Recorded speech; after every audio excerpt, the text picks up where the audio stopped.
जानी टीवी देखने वाले सभी मुअज़्ज़ज़ नाज़रीन को मेरी तरफ से अस्सलाम वालेकुम। दोस्तों, जब सोवियत यूनियन का इत्तेहाद ख़त्म हुआ तो इस इत्तेहाद के ख़त्म होने की एक वजह ताजिकिस्तान से अफ़गानिस्तान में हमला करना था। चूँकि ताजिकिस्तान उस वक्त रूसी इत्तेहाद का हिस्सा था और ताजिकिस्तान की जनूबी सिम से पाकिस्तान की दूरी सिर्फ 16 किलोमीटर थी और आज भी 16 किलोमीटर ही है। यानी रूसियों की नज़रें अफ़गानिस्तान पर नहीं बल्कि गर्म पानियों यानी पाकिस्तान की बंदरगाहों पर थी। फिर रूस के साथ जो हुआ वो तो पूरी दुनिया ने देखा। रूसी इत्तेहाद के बड़े बड़े पहलू इससे अलग हुए और कई नए ममालिक वजूद में आए। इन नए बनने वाले ममालिक में से एक ताजिकिस्तान भी था। वस्त एशिया में खुश्की से घिरा हुआ यह मुल्क, जिसकी सरहदें मशरक में चीन, मगरब में उज़्बेकिस्तान, शुमाल में किर्गिस्तान और जुनूब में अफ़गानिस्तान से मिलती हैं, दरअसल एक ज़मींबंद मुल्क है। यानी इस मुल्क के किसी भी अतराफ से इसको समुंदर नहीं लगता। यह ताजिक लोगों का मुल्क है, तभी तो इस मुल्क को ताजिकिस्तान यानी ताजिक लोगों के रहने की जगह का नाम दिया गया है। ताजिकिस्तान के बारे में मज़ीद मालूमात हासिल करने के लिए हमारी इस वीडियो को मुकम्मल देखिएगा और जिन दोस्तों ने अभी तक हमारे इस चैनल को सब्सक्राइब नहीं किया उन दोस्तों से गुजारिश है कि हमारे इस चैनल को सब्सक्राइब कर लीजिए और साथ मौजूद घंटी के बटन को भी दबा दीजिए ताकि सैर सियाहत और मालूमात पर मबनी कोई भी वीडियो आप दोस्तों से कहीं मिस ना हो जाए।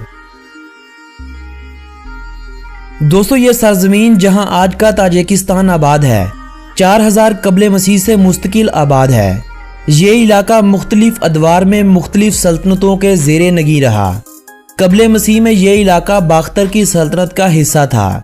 आखिरी अदवार में इसके कुछ हिस्से पर सिकंदर आज़म ने अपनी फतह व कामरानी का परचम लहरा दिया, लेकिन बहुत जल्द यह इलाका मुकामी कबाइल के कंट्रोल में चला गया। 7वीं सदी ईस्वी में कोई भी ताकत इस्लामी सल्तनत का यहाँ रास्ता न रोक सकी। अब्बासी दौर के अवाखिर में सल्तनत इस्लामिया के मुख्तलिफ हिस्सों पर नई रियासतें वजूद में आ रही थीं, तो अव्वलीन रियासतों में यहाँ कायम होने वाली एक रियासत सामानी सल्तनत भी थी, जिसने समरकंद और बुखारा के शहर बनाए, जो बाद में ताजिकों के सकाफती मरकज बने। बाद अज़ां कुछ अरसा यहाँ मंगोलों ने भी आर्जी कब्जा किया। सल्तनत रूस का हिस्सा बनने से पहले ये इलाका काफ़ी अरसा सल्तनत बुखारा का हिस्सा भी बना रहा। 19वीं सदी में रूसी सल्तनत ने वस्त एशिया में अपने पंजे गाड़ने शुरू कर दिए और ताजिकिस्तान पर भी कब्जा कर लिया। पहली जंग अजीम के खात्मे के बाद वस्त एशिया में रूसियों के खिलाफ मुसलमानों की एक तहरीक चली। इस तहरीक यानी बसमाची तहरीक ने रेड आर्मी के खिलाफ जबरदस्त मज़ाहमत की, लेकिन रूसियों की तरफ से इस तहरीक को बिल्कुल कुचल दिया गया और यह इलाका रूसी इत्तेहाद का हिस्सा बन गया। इश्तराकी दौर में यहाँ मजहब खासकर इस्लाम को बहुत ज़्यादा नुकसान पहुँचाया गया। मस्जिदों और मदारस को बंद कर दिया गया। रूसी इत्तेहाद के बाद रूस ने वस्त एशिया की इन रियासतों में सबसे कम तवज्जो ताजिकिस्तान पर दी। ये इलाका तर्ज ज़िंदगी, तालीम, सेहत और सनत में दूसरे सभी ममालिक से पीछे रह गया। 1990 में जब रूसी इत्तेहाद ज़वाल का शिकार हुआ तो ताजिकिस्तान ने भी दूसरे ममालिक की तरह अपनी आज़ादी का ऐलान कर दिया। पाकिस्तान और तुर्की दुनिया के उन ममालिक में से एक थे जिन्होंने सबसे पहले ताजिकिस्तान की आज़ादी को तस्लीम किया था। 26 दिसंबर 1991 तक दुनिया के बेशतर ममालिक ताजिकिस्तान की आज़ादी को तस्लीम कर चुके थे। 2 मार्च 1992 को अक़वाम मुत्तहिदा ने भी इस मुल्क की आज़ादी को तस्लीम कर लिया, लेकिन इस अरसे के दौरान यानी सिर्फ 1.5 साल के अरसे के दौरान इस मुल्क ने तारीख की वो खाना जंगी देखी जो ना तो पहले कभी देखी थी और ना ही शायद दोबारा कभी देखे। खाना जंगी के इस दौर में मुख्तलिफ कबाइल आमने सामने हुए। गैर मुस्लिम आबादी जो ज़्यादातर रूसियों और यहूदियों पर मुश्तमिल थी मुल्क से हिजरत कर गई। 1992 में इंतखाबात हुए तो इमाम अली रहमान बरसरे इक़्तिदार आए, जो अब तक मुल्क के हुक्मरान हैं। 1999 में दोबारा इंतखाबात हुए तो इस बार भी जीत इमाम का मुकद्दर बनी। चारों तरफ से खुश्की से घिरा हुआ यह मुल्क वस्त एशिया का रकबे के हवाले से सबसे छोटा मुल्क है। मुल्क का ज़्यादातर हिस्सा पहाड़ों पर मुश्तमिल है। मुल्क का कुल रकबा 1,43,100 मुरबा किलोमीटर है। अपने रकबे के हवाले से इस मुल्क का पूरी दुनिया में 94वें नंबर पर शुमार किया जाता है। मुल्क की कुल आबादी 89,30,000 अफराद है।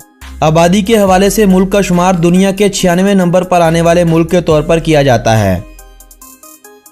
प्लस 992 इस मुल्क का कंट्री कोड है और .tj इस मुल्क का कंट्री डोमेन नेम है। यह मुल्क पाकिस्तान के शुमाल में वाखान कॉरिडोर से पाकिस्तान और ताजिकिस्तान के दरमियान सिर्फ 16 किलोमीटर की दूरी पर वाक़ है, लेकिन दोनों ममालिक के दरमियान टाइम का कोई भी डिफरेंस नहीं है। दोनों ममालिक 2008 से बाकायदा अपनी तिजारत को फ़रोग दे रहे हैं, लेकिन दोनों ममालिक के दरमियान जब तक अफ़गानिस्तान का मसला हल तलब पड़ा है, ये अपनी तिजारत को रूज पर नहीं लेकर जा सकते। इसी रास्ते से ताजिकिस्तान पाकिस्तान और ईरान को सस्ती बिजली देने का वादा करता है, तो पाकिस्तान भी इसी रास्ते से बजरिया ट्रेन वस्त एशियाई ममालिक में अपने ताल्लुकात को मजबूत करने का अज़म लिए फिरता है और दोनों ममालिक अब बहुत जल्द अफ़गानिस्तान के मसले को हल होता देख भी रहे हैं और आपसी ताल्लुकात को बेहतर होते भी देख रहे हैं। पाकिस्तान में कमोबेश 12 लाख ताजिक आबाद हैं। ये ताजिक ताजिकिस्तान की आज़ादी के बाद होने वाली खाना जंगी के दौरान पाकिस्तान में मुंतकिल हो गए थे। कुछ तो मुल्क के हालात के बाइस यहाँ चले आए थे, इनमें से कुछ तो हालात सही होने के बाद वापस चले गए, लेकिन ज़्यादातर पाकिस्तान के शुमाली इलाका जात जिनमें चित्राल और गिलगित का इलाका है वहीं बस गए। रूसी इत्तेहाद से आज़ादी के बाद कुछ अरसा तो इस मुल्क में रूसी रूबल का इस्तेमाल होता रहा, लेकिन बाद अज़ां ताजिकिस्तानी रूबल मुतारफ़ करवा दिए गए। लेकिन अक्टूबर 2000 ईस्वी में रूबल को ख़त्म करते हुए मुल्की करेंसी को सोमोनी का नाम दिया गया। ये नाम ताजिक कौम के बाब इस्माइल सामानी के नाम पर करेंसी को दिया गया था, जो 10वीं सदी में ताजिकिस्तान के हुक्मरान गुजर चुके थे। आज ताजिकिस्तान का 1 सोमोनी 17 पाकिस्तानी रुपयों जबकि 7.30 इंडियन रुपयों के बराबर है। 5वीं सदी कबले मसीह में आबाद होने वाला दुशंबे नामी शहर आज ताजिकिस्तान का दारुल हुकूमत होने के साथ साथ इस मुल्क का सबसे बड़ा शहर होने का भी एजाज रखता है। 124 मरबा किलोमीटर रकबे पर फैला हुआ ये शहर आज 7,80,000 लोगों का मस्कन बना हुआ है। दुशंबे के बाद मुल्क का दूसरा सबसे बड़ा शहर खुजंद है, जहां कमोबेश 2 लाख अफराद रहाइश पजीर हैं। फारसी जुबान की एक किस्म ताजिक जुबान आज ताजिकिस्तान की सरकारी जुबान होने का एजाज रखती है। आम बोलचाल और कारोबार के लिए आज भी रूसी जुबान का इस्तेमाल होता है। साल 2009 से पहले सरकारी सतह पर भी रूसी जुबान का बाकायदा इस्तेमाल होता था, लेकिन साल 2009 के बाद ये इख्तियारात ताजिक जुबान के पास चले गए। ताजिकिस्तान अपने दूसरे हमसाया ममालिक से मुईशत में काफ़ी पीछे है और मुल्क में गुर्बत भी ज़्यादा है, मगर इन सब के बावजूद ताजिकिस्तान में तालीम की शरह 99% है। तालीम की तरफ अवाम के इस लगाव के पीछे सोवियत दौर में फ्री और आला तालीम का वो निज़ाम आज भी कार फरमा है, जिसे रूसियों ने यहाँ अपने आखिरी दौर में मुतारफ़ करवाया था। सेहत के हवाले से इस मुल्क में अभी बहुत नए इकदाम करने की ज़रूरत है। इंसानों की औसतन उम्र यहाँ 68 साल के करीब है। सुन्नी मुस्लिम इस मुल्क में सबसे ज़्यादा आबाद हैं। मुस्लिम आबादी के 97% लोग मुसलमान हैं। 1.5% मसीही आबादी भी यहाँ आबाद है और बाकी 1.5% में आपको दूसरे कई मज़ाहब से जुड़े लोग नजर आएंगे। कुश्ती की एक किस्म कुश्तीगिरी इस मुल्क की कौमी खेल है। मुल्क की दूसरी सबसे मकबूल खेल बुज़कशी है। इस खेल को खेलने का अंदाज पोलो की तरह होता है, लेकिन इसमें बाल की जगह एक मरी हुई बकरी का इस्तेमाल किया जाता है। मुल्क की तीसरी सबसे मकबूल खेल फुटबॉल है। आज़ादी के बाद इस मुल्क ने 4 ओलंपिक्स गोल्ड मेडल अपने नाम कर रखे हैं। रग्बी यूनियन भी अब इस मुल्क में मकबूल होता एक खेल बन रहा है। 2012 से बाकायदा मुल्क की क्रिकेट टीम भी और एक अदारा भी कायम है, लेकिन क्रिकेट के दीवाने यहाँ बहुत ही कम पाए जाते हैं। इस मुल्क में कुल 26 एयरपोर्ट्स हैं। दुशंबे इंटरनेशनल एयरपोर्ट ही ज़्यादातर इंटरनेशनल फ़्लाइट्स के लिए इस्तेमाल किया जाता है, जबकि रशिया से आने वाली कुछ फ़्लाइट्स खुजंद इंटरनेशनल एयरपोर्ट का इस्तेमाल भी करती हैं। मुल्क की सबसे बड़ी एयरलाइन सोमोन एयर है, जो कि उज़्बेकिस्तान, कज़ाकिस्तान, रशिया, चीन, जर्मनी, तुर्की और दुबई के लिए अपनी उड़ान भरती है। मुल्क में कुल 680 किलोमीटर रेल का जाल बिछाया गया है, जो कि ताजिकिस्तान को रशिया, उज़्बेकिस्तान, तुर्कमेनिस्तान और कज़ाकिस्तान जैसे ममालिक से जोड़ता है। मुल्क में 28,000 किलोमीटर सड़कों का जाल बिछाया गया है। अलबत्ता छोटे छोटे देहात को जाने वाली बहुत सारी सड़कें आज भी पुख्ता नहीं की गई हैं। ताजिकिस्तान को अगर दरियाओं का मुल्क कहें तो ये कहना भी गलत नहीं होगा, क्योंकि इस मुल्क में दरियाओं की बहुतात है।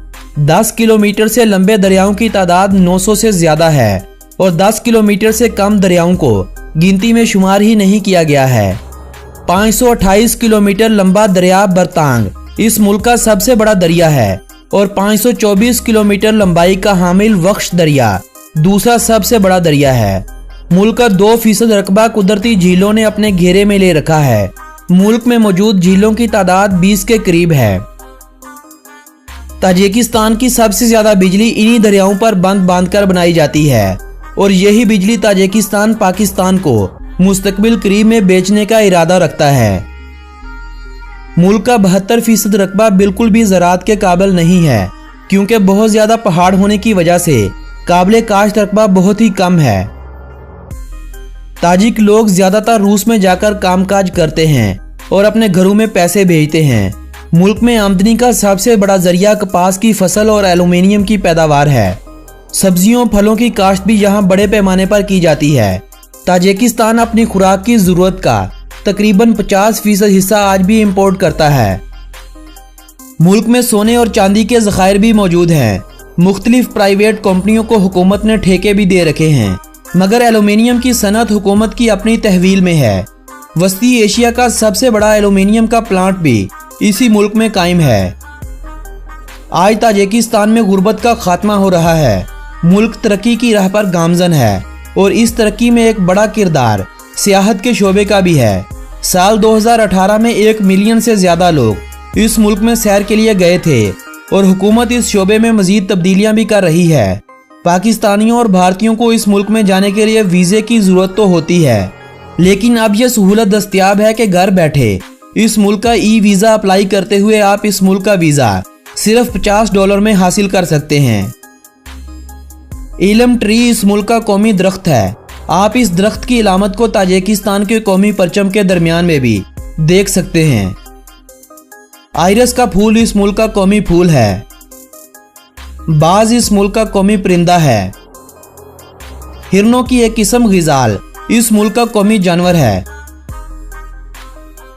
ताजिकिस्तान के बारे में अगर दिलचस्प हकाइक की बात की जाए तो मुल्क की 50% आबादी ज़राअत के पेशे से वाबस्ता है। ताजिकिस्तान के दारुल हुकूमत दोशंबे में लगा फ्लैग दुनिया का दूसरा सबसे ऊंचा फ्री स्टैंड फ्लैग है। ताजिकिस्तान में 2 यूनेस्को हेरिटेज साइट्स भी हैं। दुनिया का अजीम तजारती रास्ता जिसे सिल्क रूट यानी शाहराए रेशम कहा जाता है, इसी मुल्क से गुजरकर दुनिया को चीन से मिलाता है। ताजिकिस्तान की 99% बिजली की जरूरत को हाइड्रो पावर सिस्टम से पूरा किया जाता है। ताजिकिस्तान में बना नोरेक डैम दुनिया का सबसे ऊंचा और दुनिया का दूसरा सबसे लंबा डैम है। ताजिकिस्तान के सदर के बेटे की साल 2007 में शादी हुई, जिसमें सदर इमाम अली रहमान ने गाना भी गाया और डांस भी किया। किसी ने वीडियो बनाकर यूट्यूब पर डाल दी। हुकूमत की तरफ से यूट्यूब को मुतलका वीडियो हटाने की दरख्वास्त की गई। अमल ना करने की सूरत में यूट्यूब को ताजिकिस्तान में बैन कर दिया गया था, जिसे काफी अरसे बाद दोबारा खोला गया था। ताजिकिस्तान की 32% आबादी पॉवर्टी लाइन से नीचे जिंदगी गुजारने पर मजबूर है। ताजिकिस्तान अपने मुल्क में इस्तेमाल होने वाली गैस का एक बड़ा हिस्सा उज़्बेकिस्तान से खरीद करता है। ग्रीन टी ताजिकिस्तान का नेशनल ड्रिंक है। ताजिकिस्तान के खाने रूसी, अफगानी और उज़्बेक खानों से मिलते जुलते होते हैं। पुलाव ताजिकिस्तान की नेशनल डिश है। ताजिकिस्तान का ज्यादातर इलाका पहाड़ी होने की वजह से ये सरजमीन हमेशा से ज़लज़लों की जद में रही है और ये भी एक हकीकत है कि जितना जानी नुकसान इस मुल्क में कुदरती आफात से हुआ है, इतना कभी किसी जंग से नहीं हुआ। दोस्तों, ये थी ताजिकिस्तान के बारे में दिलचस्प मालूमात पर मबनी एक मालूमाती और तफरीही वीडियो। अगर ये वीडियो आप लोगों की मालूमात में इजाफे का सबब बनी हो तो इस वीडियो को अपने अजीज़ो अहबाब के साथ व्हाट्सएप और फेसबुक वाल पर शेयर करते हुए अपनी पसंदीदगी का इजहार लाजमी कीजिएगा। मेरी हौसला अफजाई के लिए इस वीडियो को लाजमी लाइक कर दीजिएगा। अगली वीडियो किस मुल्क के बारे में होनी चाहिए, अपनी राय का इजहार बजरिया कमेंट हमारे साथ करते रहिए। आप दोस्तों से मुलाकात होगी ऐसी ही किसी मालूमाती वीडियो के जरिए। तब तक के लिए अपने इस दोस्त मोहम्मद नबील को दीजिएगा इजाज़त। अल्लाह निगहबान।